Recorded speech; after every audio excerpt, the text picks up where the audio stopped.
El Tratado de los Principios en hebreo denominado Mesechet Avot o Pirkei Avot constituye una obra única en su género desde el vasto cuerpo de literatura sagrada judía, bien que formado parte integral de la Mishnah, perteneciente al Seder Nezikin. No encarna un compendio de pronunciamientos legales tal como son los demás tratados de la Mishnah, cuyo propósito principal constituye en definir el marco de acción legal al que está sujeto todo judío. Este tratado, en cambio, bien que como acertadamente señal de Rabbi Ovadia de Barternura, su comentario inicial tiene su origen en la revelación divina que tuvo lugar en Sinaí, igual que el resto de la Mishnah. Posee un propósito fundamentalmente ético. Ello lo sitúa no en un marco estrictamente legal, sino más bien en el contexto de los deberes éticos que el ser humano debe esforzarse por actualizar en su vida. En la Torá, ambos imperativos se complementan entre sí, ya que el Creador es el origen único de todo el universo vital del ser humano, ya se trata del marco individual, social, propiamente religioso. Acerca del valor intrínseco de esta obra, nuestros sabios señalaron en el Tratado de Baba Kama 30a, el hombre que desee convertirse en una persona devota que cumpla lo que se dice en el Tratado de Pirkei Avot o de los Avot. Avot significa los padres, ¿no? Los antepasados o los antiguos. Pirkei Avot significa literalmente los capítulos de los padres de Avot. Que es Avot es el nombre de una sección, un tratado en el gran compendio de la ley y del saber judío que es la Mishnah. Ok, ahora vamos a aprender qué es la Mishnah. Es una creencia fundamental para el judaísmo histórico que la Torá nos fue dada desde su origen divino en Sinaí. El inmortal Moshe la recibió del Todopoderoso, nos la enseñó y nos la dio a nosotros, su pueblo. Esta Torá constaba de dos partes. Era escrita y pasaría a ser Pentateuco, los 5 libros de Moshe, y está llamado Torah Shebertav, que significa escrito o la escrita. La otra era Torah Shebalpe, la Torah oral, por la boca literalmente. Esta contenía explicaciones, interpretaciones y enseñanzas de la Torah escrita. La Torah Shebalpe no estaba destinada a ser escrita, era enseñada oralmente por medio de la palabra como un complemento de la Torah escrita. Moshe le enseñó el sagrado libro de la Torah con sus interpretaciones a su discípulo Yehoshua, que acabamos de estudiar en la Parshat y también en la Haftarah. Darío, has visto que ayer la Parshat nos condujo al libro Hablar bien, vivir bien. Sí, sí, sí. La Haftarah hoy nos conduce a Pirkei Avot. ¿Por qué? Porque lo que vamos a aprender, Moshe Rabbeinu lo enseñó a Yehoshua. Este a su vez se lo enseñó a los ancianos y ellos por su parte lo enseñaron a otros, que los transmitían oralmente por medio de la palabra dicha. Debía ser repetido y repasado muchas veces para asegurarse que de nada sería olvidado. Por esta razón fue llamada Mishnah, término que se refiere a un cuerpo de enseñanza o instrucción que siempre es examinada y analizada de continuo. Ok, creo que tenemos más o menos una idea de qué es, ¿no? Así que voy a saltar algunas partes. Rabbi Yehuda Anasi, que es Yehuda el príncipe.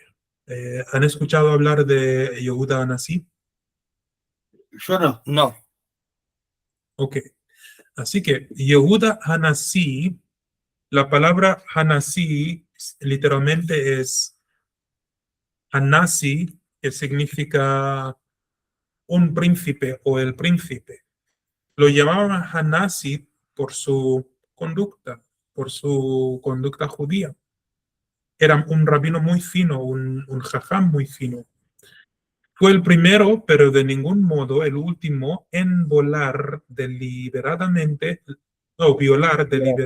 la prohibición de poner la tradición oral por escrito, a efectos que esta Torah no fue olvidada por su pueblo. La obra que él cumplió fue llamada una sola palabra, Mishnah. Entonces, ¿qué estaba pasando aquí? Los romanos estaban matando a los rabinos. Estaban crucificando rabinos todos los días en las cruces, fuera de Jerusalén. Los historiados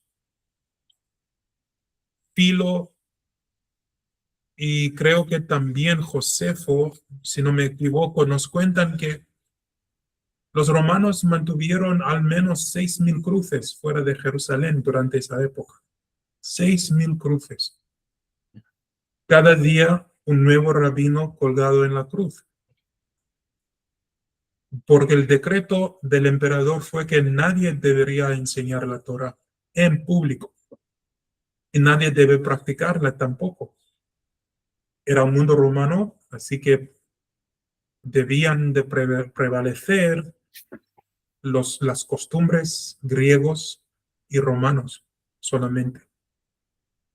Así que todos los rabinos de la época de 60 años antes del primer siglo hasta 200 años después del primer siglo estaban bajo muchísima persecución por el hecho de que enseñaban la Torá. Tuvieron que mantener la tradición del estudio y enseñanza de la Torá.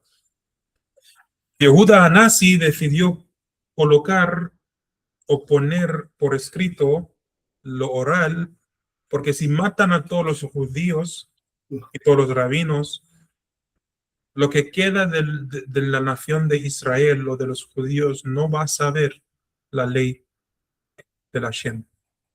No habrán más yeshivot, porque toda la Torah iba a desaparecer con la muerte de los rabinos.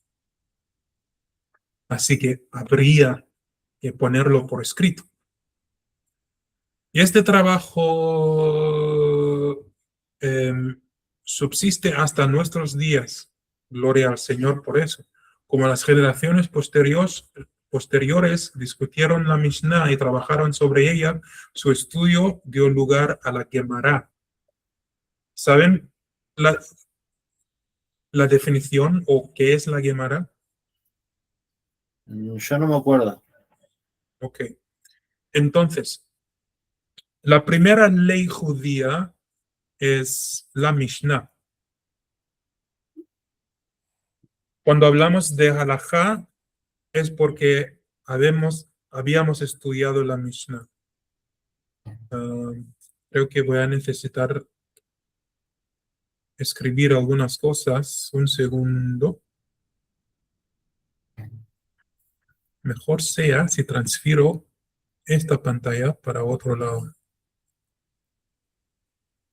Así no interferir con lo que voy a escribir. Abrir un Word aquí.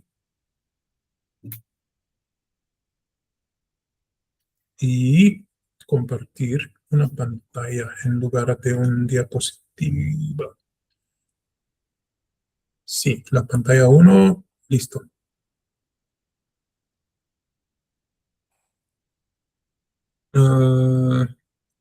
¿Alguien tiene algún pensamiento o pregunta, comentario después de lo que he contado sobre el Yehuda Hanasi? No, yo no. Ok. A ver, el año 33, vamos a decir 325 hasta 64. Esto es antes de la era común, hasta 64 antes de la era común. Aquí la tierra fue administrada por los 4 generales de Alejandro, generales griegos. Entonces los griegos mandaron en esa época y llegaron los romanos a conquistar a los griegos en 64. Entonces, en esta época nace Hanukkah. ¿Saben la historia de Hanukkah? Seguro. Sí, sí. Es cuando quedaron las velas prendidas, ¿no? Sí. Exacto. De la rebelión de los macabeos. Ok. Exacto. Entonces,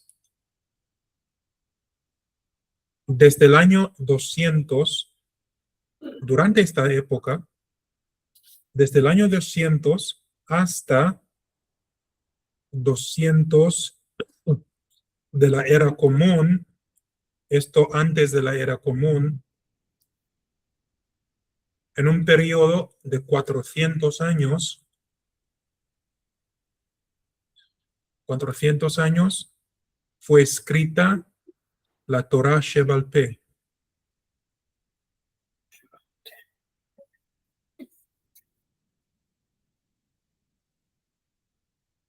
Es decir, la Mishnah.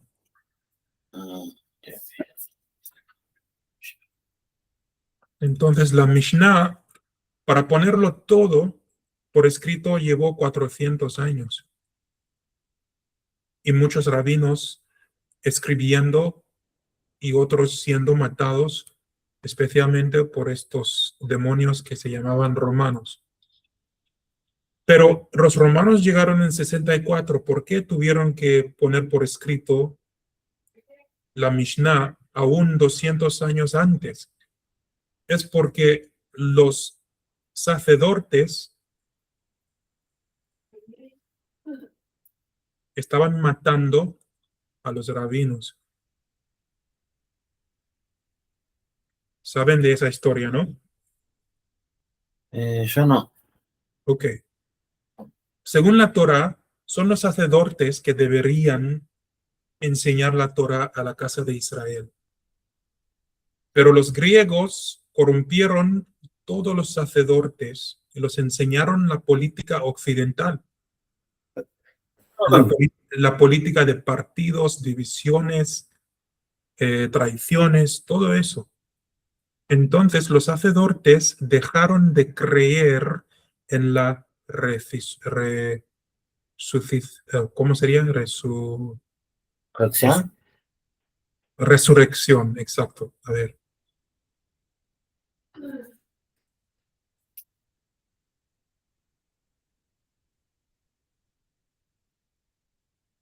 Dejaron de creer en la resurrección y también dejaron a creer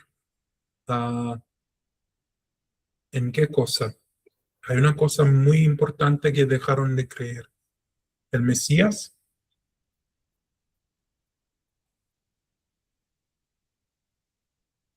¿O eran milagros? En el Mesías, creo, y también en milagros. Creo. Una de las dos cosas, Mesías o milagro, le pongo una marca de cuestión. Pero esto seguro, la resurrección ya no creían en esto. Tampoco creían en la Torah Shebal Peh. Entonces no querían la Mishnah. La Mishnah para ellos era una tontería, la Mishnah. Entonces los sacerdotes creían en lo escrito sin haber explicadolo de manera oral. Así que no Por querían. eso la parte occidental, digamos, de las religiones son tan literales. Sí, Claro, no recibieron la Torá oral. no. Claro, Y por resultado, Por resultado, los samaritanos y los judíos, ¿cómo se llaman? Carite o caraite, Ah, caraitas. caraitas. Caraitas. Ahí tengo. Un segundito. Caraitas y samaritanos son Kohanim, son sacerdotes, son Kohanim, un producto de ese problema de no creer en la resurrección, en el Mesías, tampoco en la ley oral. Pero esto de Mesías me tienen que chequear, tienen que investigarlo. Lo dejo con una marca de cuestión, pero esas dos cosas, sí. No creían en la resurrección ni en la Torah oral. Y por eso los caraítas leen la Biblia como cristianos sin profundidad, sin Kabbalah, sin Agadá, sin, ah, sin todo lo importante. Sí. Exactamente, sí. Por eso son tan negados a la Kabbalah o al secreto y se quedan más con no, yo ahí creo en él y chao, y nada más. Exacto. Y lo importante notar es que entre samaritanos, caraítas y los demás israelitas, es mucho más fácil para ellos perderse en el mundo, porque se casan con personas no judíos, mujeres no judías, y se pierden sus tradiciones y se acaban sus comunidades. Los samaritanos de hoy día están importando mujeres desde Rusia y Ucrania para refrescar sus comunidades, entre comillas, refrescar o levantar su tasa de nacimientos, que es muy baja. Una consulta. Sí. Puede ser que la parte de los judíos que están en Israel, digamos, que también no les interesa la Kabbalah ni nada por el estilo, ¿también pueden llegar a ser descendientes de ellos? No. No, A esos judíos son descendientes de Benjamín y Eudá. ok. O Es sea, de, eso sería para el occidente más que nada, entonces. exacto. La mayoría viene del occidente. Ok, ok. Los judíos de África del Norte, de Sefarad, de Irak, de Persia, de la India y otros lugares del Oriente aceptaron la Kabbalah, aceptaron lo que es Midrashim, Agadá, y practican un judaísmo que conocemos hoy. Ok. Pero los judíos que están en Israel, que no les interesan lo espiritual, es es porque fueron expuestos a la cultura occidental y sus filosofías. Y hay un grupo restante de judíos que se llaman sabras. Una sabra es un término de un judío israelí nativo, es decir, los que nunca salieron de la tierra, los sabra. Y los sabras o las sabras son más aferrados a la Kabbalah que los que están viniendo haciendo aliyah. ¿Habéis visto la mujer o los hombres ahí que son más? Puede ser que yo escuché que en Safed, en Israel, Sí, ahí vive mucho cabalista. exacto. Es porque la primera Kabbalah que fue recibida en el judaísmo justo fue recibida ahí en Tzfat, hace muchos años, miles de años atrás. Entonces, si miro rápidamente a la tradición judía, un segundo, si miramos a los textos un rato, ¿dónde está la Kabbalah? El primer libro místico Sefer Yetzirah, obviamente, que viene de Abraham. Abraham fue el primer cabalista, pero estos libros que siguen después, Sefer Habahir y Halot, antes de la venida de la Zohar, estos libros ¿cómo sería? ¿Prevalecieron? No. ¿Permanecieron? No, como eran muy prevalentes en esa zona. ¿Prevalecieron? Predominantes. Sí, fueron las fuentes predominantes de la Kabbalah.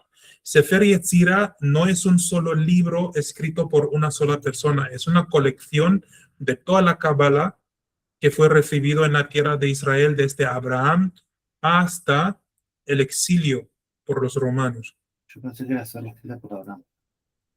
Así que cuando llegamos a estudiar Sefer Yetzirah de nuevo, no será un libro, es una colección de Kabbalah durante miles de años. Yo creía que era solamente escrito por Abraham. No sabía que era un compilado de muchas. No, cada uno le aportó algo porque el conocimiento viene de Abraham y lo aprendemos y lo enseñamos a nuestra generación. Y encima descubrimos nosotros algo encima de ello y lo aportamos al estudio de la Kabbalah. ¿Me entiendes? Okay. Lo agregamos. Es como, por ejemplo, el Midrash es un nivel antes del Zohar, una cosa así, de los mismos. Así Exacto, okay. Exacto. Por eso es muy importante leer Sefer Yetzirah primero y Halot Rabati, Sefer Habair, antes de leer la Zohar. Porque la Zohar yo me salté todo asume que tú tienes un buen conocimiento de la base. Claro. Okay. Así que veo gente que en su primer año de aprendizaje de la Torah aprendan la Kabbalah de la Zohar. Eso no. Hay que ir a la raíz primero. Y lo vamos a hacer nosotros. Hemos comenzado a ver Sefer Yetzirah, ¿recuerdan? Sí. Así que vamos a seguir con eso. Ok. Y al terminar Sefer Yetzirah, vamos al otro libro y últimamente la Zohar. Porque la Zohar tiene ideas muy profundas, muy exóticas, y uno necesita una buena base de Kabbalah primero. Solo por interés, en el Nuevo Testamento, que juré nunca mencionar más,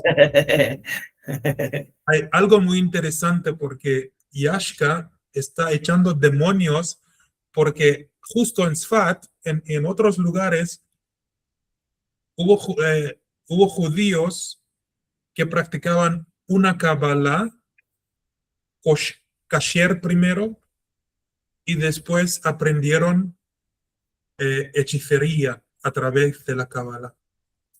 Claro. ¿Y qué pasó? Fueron poseídos por espíritus y demonios.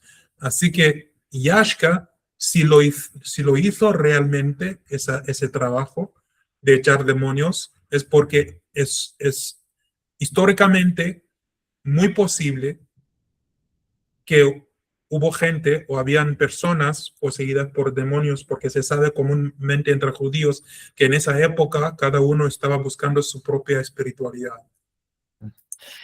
Y de esa desvirtualización de la Kabbalah también salieron los demás esoterismos, ¿no? Otra vez, repite. De la Kabbalah Kadosh. Sí. Fue como transgiversada y así fue que se hicieron las demás ramas de lo esotérico, por ejemplo. Exacto. Por eso es que la Kabbalah está por encima de lo que es esoterismo. Porque es como exacto. Claro, y por buena razón, porque cada judío es un kli, somos recipientes y no podemos recibir la misma cantidad de luz. Así que el estudio de la Kabbalah en el principio era algo muy algo muy bien guardado. Ah, Solamente entre los tzadikim y los jajamim se compartía. claro, era entre familia y entre Maestros y alumnos entre maestros y alumnos, claro. muy reservado. Exacto. Incluso yo había leído que creo que después de los 40 años recién te dejaban estudiar. Exacto. Dicen, no, pero eso es una invención ashkenazí. Ah, bien. Ah, los rabinos de hoy día dicen que tienes que esperar hasta que tengas 40 años, que es decir, tienes la madurez. 40 años de haber estudiado Torah. Sí, pero también 40 años de edad, dicen encima de ello. Aparece el número 40 otra vez. Otra vez. Si lo interpretamos, es como no estudies Kabbalah si no has renacido espiritualmente. Claro, si no pasaste por el desierto y salir de Egipto. No lo toques, no la toques. Claro. Sí. Exacto. Pero mi rabino me dijo que esto es muy tierno, pero no es importante. Tienes que estudiar la Kabbalah enseguida si tienes buenos motivos y que te mantengas puro. Así que, A mí me enseñaron que tenés que estar circuncidado del corazón exacto. para estudiar Kabbalah. Para estudiar Kabbalah tienes que mantener tu pureza. Número dos. Porque si no pasa como pasaba con aquellas personas que fueron poseídas por demonios, ¿no? Exacto. No derramar tu semilla, muy importante para estudiar la Kabbalah. En Israel me cuentan que hay hospitales psiquiátricas donde hay estudiantes de cabalistas que volvieron locos porque no podrían ser buenos kelim para retener la luz de la Kabbalah. Y no porque la Kabbalah es malo, no. No tenían el recipiente lo suficientemente ensanchado.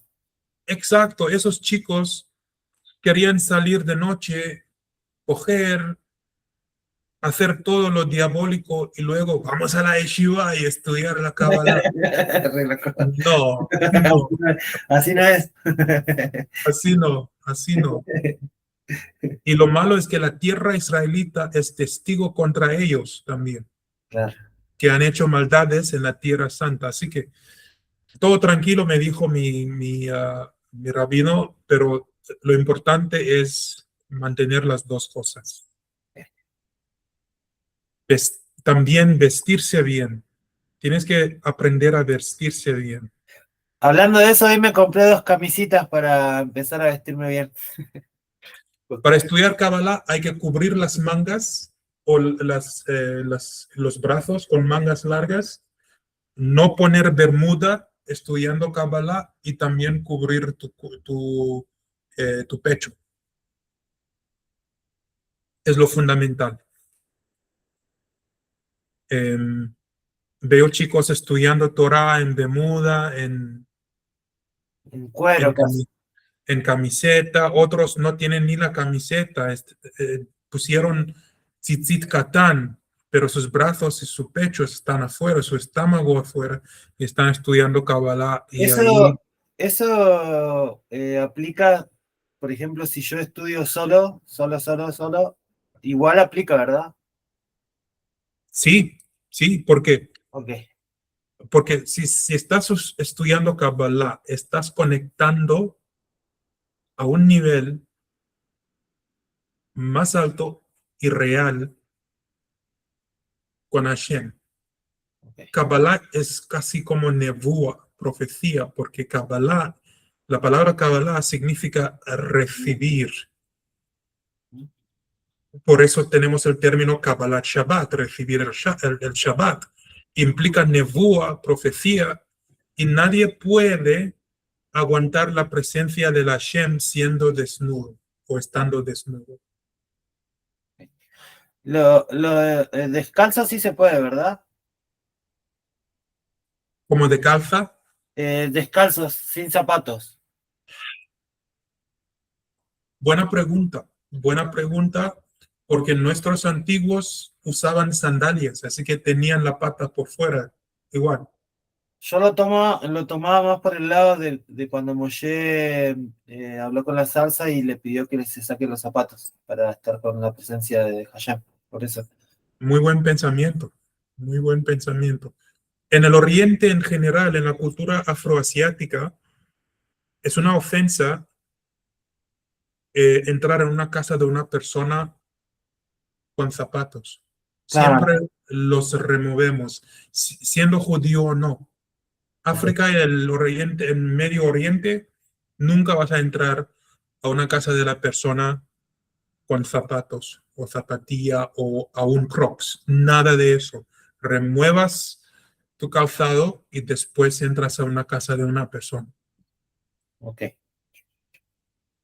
Así que aquí estamos. Estamos intentando explicar qué es la Gemara.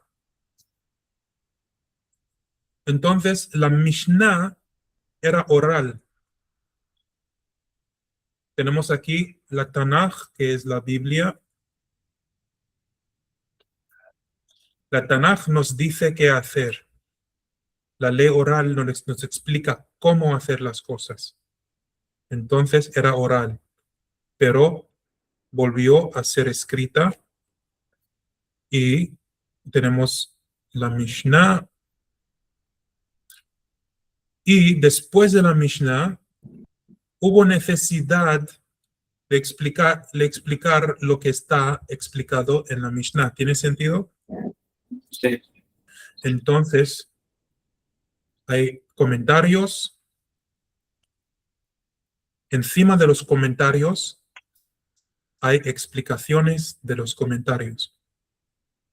Por eso es que siempre en todas las generaciones hay Yadik que van comentando siempre lo que vendría siendo la Torá, ¿no? Exacto. Entonces, la Gemara son los comentarios de la Mishnah y las explicaciones de los comentarios de la Mishnah. Claro. Y no recuerdo bien, pero creo que en el Zohar dice que en las primeras tablas que rompió Moshe venía lo que vendría siendo la Torá oral, ¿no? Sí, estaba Pero, porque pero, Moshe necesitaba saber cómo explicar lo que Dios le estaba explicando a la gente. y por el becerro de oro fue que no nos permitieron tener la Torá oral junto con la Torá escrita. No, no. Es ¿No? así. Moshe Rabbeinu necesitaba explicar lo que el Hashem le explicó a él, a Ajá. Yehoshua, su discípulo. Y Yehoshua necesitaba explicar la tradición que recibió de Moshe Rabbeinu a los ancianos, a los zakenim. Ahí se repite el ciclo este que está acá escrito, que usted está viendo. Exacto. Wow. Entonces, te digo que desde Dios, desde Hashem aquí, desde Hashem, vino la Torah en manera oral a Moisés. Claro. Moisés, Moisés recibió la Kabbalah pura. Moisés lo escribió para que lo entendamos Okay. y se volvió a hacer la Tanaj. Pero hay que explicar la Tanaj. La tradición volvió oral de nuevo. Así que era oral y volvió oral después. Contracciones expansión. Y de nuevo escrita en la Mishnah. Claro. Para ser explicada. Exacto. Entonces, la Mishnah es la primera ley. Son 7 tratados de la Mishnah. Cuando le agregamos los comentarios y las explicaciones, ahora nos quedamos con un Talmud, que significa la escuela o la casa de aprendizaje, Talmud. La primera Talmud es Yerushalaymi. Yerushalaymi, que significa de Jerusalén, es el Talmud que a mi rabino más le gustaba y nos dijo que tenemos que aprenderlo primero los Mishnayot y después la Talmud Yerushalaymi, porque es más honesto que el Talmud Bavli. Los judíos que fueron llevados al cautiverio a Babilonia, a Irak, compilaron lo que es Talmud Bavli, que significa de Babilonia. El problema con el Bavli es que hay mucha Gemara, es decir, hay mucha charla. Cada rabino tiene una opinión propia. La Gemara no es Torah, ¿me entiendes? La Gemara es una charla, es una conversación. No puedes aprender alajá de una charla, porque son opiniones y respuestas de personas. El aprendizaje verdadero está en la Mishnah y sus 7 tratados y sus explicaciones más profundas en Talmud Yerushalaymi. Entonces, si quieren comprar libros físicos, un libro físico, les propongo un Talmud Yerushalaymi. Nosotros Ahora lo quiero. vamos a comenzar estudiando. Y vamos a terminar los Mishnayot, que Daniel y yo hemos comenzado. Vamos a terminar los Mishnayot. Después vamos a trabajar el Talmud Yerushalaymi y sacar los alajot que hay. El rabino cabalista me explicó que la Gemara a él no le gusta porque hay mucho bla, bla, bla, muchas personas hablando. Si hagas una conversión ashkenazí, te van a enseñar como primer paso la Gemara, porque dicen es más fácil. Cualquiera puede entenderlo. El problema con esto es que los ashkenazí piensan que hay que subir desde la Gemara a los Mishnayot, porque por supuestamente los Mishnayot son muy difíciles de entender, pero no es así. Es su preferencia según su minhagim, su cultura y sus tradiciones. Porque piensan que cada converso al judaísmo es muy básico o muy bajo su entendimiento de la escritura hebraica. Así que dicen, aprenda Gemara primero y vas progresando a la Talmud Bavli, Yerushalaymi y a los Mishnayot. De hecho, dicen los Ashkenazí que el Talmud Yerushalaymi es difícil, pero para nosotros, para mí no es difícil para Ashkenazim porque no conocen la cultura afroasiática. ¿Se entiende? Conocen la cultura europea y rusa. Para alguien que está vinculado a la cultura española, sfaradí, y la cultura africana y oriental, el Talmud Yerushalaymi es un deleite, porque va interpretando la cultura de la región. Sí. Así que nosotros vamos a trabajar primero los Mishnayot. Daniel, dejamos a la Mishnah, a la quinta Mishnah, al quinto capítulo dejamos. Tenemos que pasar hasta las 7. Después vendrá la Talmud Yerushalaymi. Y de eso sacaremos alajot. Y los alajot nos ayudará a remediar los desafíos sobre que hemos hablado esta tarde. Okay. Porque son los alajot que nos protegen contra equivocarse, nos enseñan cómo interactuar con las personas no judías. Okay. Así que lo que quería explicar es que la Gemara son comentarios. Es útil para alguien que ya conoce los Mishnayot y el Talmud Yerushalaymi. no es un punto de partida.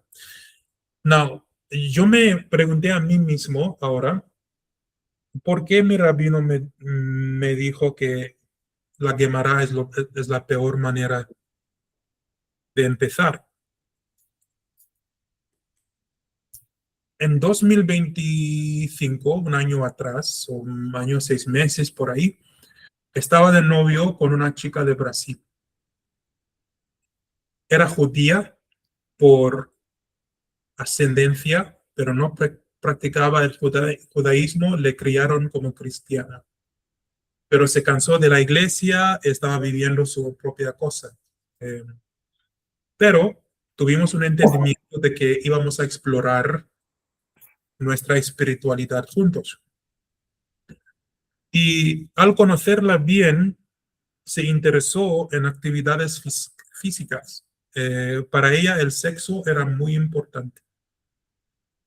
Así que yo envié un mensaje a un amigo judío que estaba en los Estados Unidos y le pregunté, hey, brother, ¿qué hago en este caso? Porque cuando leo Rambam dice que hay 3 maneras de casarse, hay 3 maneras o vías de casarse. Él dice de adquirir una mujer, entre comillas. Rambam dice, la primera cosa es pagar el dote. La segunda cosa es darle dinero. La tercera cosa es acostarse con ella. Y después de haber acostado con ella, al mismo tiempo, estando los dos en la cama, tú la dices que yo juro por la ley de Moisés que tú serás mi mujer para siempre. Y Rambam lo escribió. ¿Dónde lo sacó? Lo sacó de la Gemara, porque había una charla en la Gemara que no se llevó a una conclusión. ¿Se entiende? Ok. En la Gemara, tanta charla, tantas opiniones de otras personas, pero nadie llega a una conclusión en la Gemara. Es interesante, es fascinante estudiar la Gemara. Es muy judío estudiar la Gemara. Está bueno, entonces está bueno estudiar la Gemara cuando ya tenés las conclusiones, porque es para no confundirte. Y cuando tú tienes la base y la ley, ¿cómo sería? Tatuada en tu corazón. Claro. Sí. Sí. Así que mi amigo me dijo, mira, yo te entiendo, esa mujer quiere casar contigo, así que adelante, que prueben cosas, pero que se casen después. Yo hice lo mismo con mi mujer. Se fueron a la cama primero y se casaron después porque no tenía los recursos para pagar el dote, quitarle joyas y también luego cumplir con lo que la ley, la halajá, demanda. Así que no tenían los recursos y se casaron por privado después de haber probado la fruta prohibida. Y por resultado, mi amigo ahora, siendo judío, no está realmente en el derech, digamos. Ya no. Pero su consejo para mí fue, sí, puedes hacerlo, tranquilo. La Gemara lo dice, Rambam lo dijo. Yo estaba pensando, ¿en serio es tan fácil la cosa?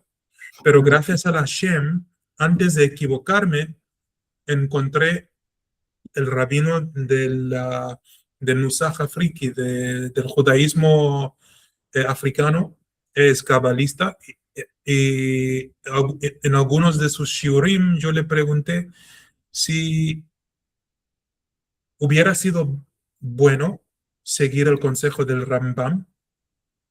Él dijo, para nada. Rambam se equivocó.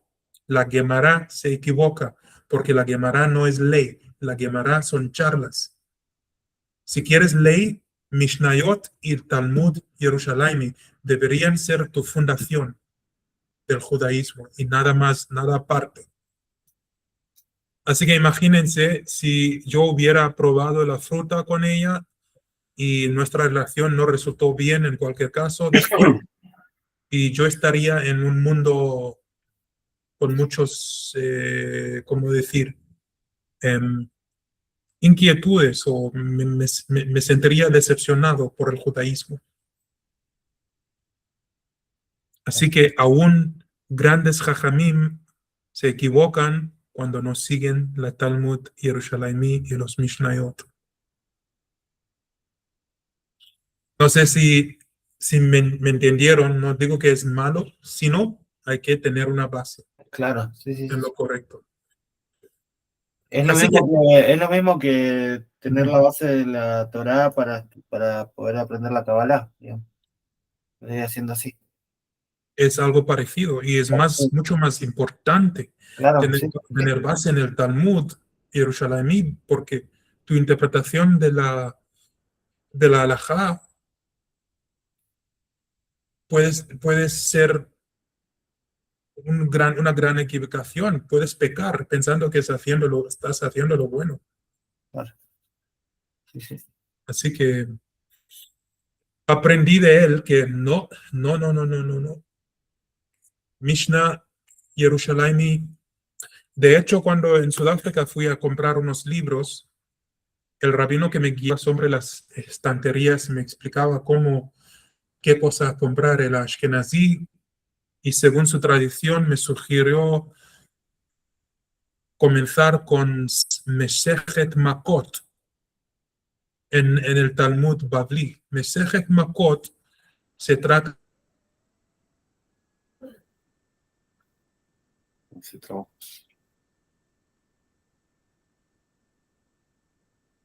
de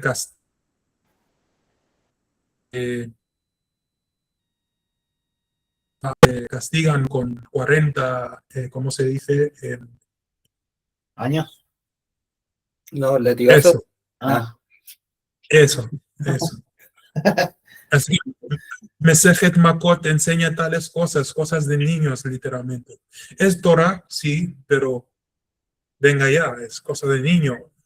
Tienes que saber la base antes de entender eso. Pero bueno, cada cultura, cada minhag tiene su enfoque, ¿no? Su manera de hacer las cosas. Bueno, señores, últimos comentarios. Vamos a dejar aquí continuar otro día con Pirkei Avot. Mañana nos metemos en el resto de los Mishnayot. ok. Ujú. ¿Algún comentario? ¿Algún pensamiento? Yo no conocía el Talmud Yerushalami, no sabía su existencia y ahora tengo muchas ganas de estudiarla. Sí, es puro judaísmo. Sí. Tipo de judaísmo que le hace incómodo a alguien que fue criado en el occidente, porque culturalmente es otra cosa, pero es ese judaísmo que siempre deseábamos, el judaísmo de nuestros padres.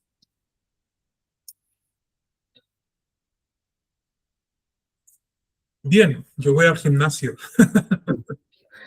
Buenísimo. Nosotros nos tocó a la mañana. Muy bien, muy bien. ¿Tienen el resto del día libre? Yo sí, porque hoy estoy de franco en el trabajo, así que estoy libre hasta mañana. Ok, fantástico. Enhorabuena y que lleguen a rezar también, si posible, con tus sidurim. Y oren por mí, porque tengo que resolver el tema de mi vivienda, que está resultando muy caro, pero es difícil encontrar otro porque me quieren subir el alquiler 4 veces, porque soy extranjero y no trabajo en Rosario. Me miran como riesgo o oportunidad de ganar en dólares, yo no sé, pero me está resultando muy caro. Eh, que intervenga el Hashem esta semana y la semana que viene. Bueno. Vamos a estar orando. Bueno, hasta mañana y chao. Nos vemos. Hasta mañana. Hasta mañana. Hasta mañana.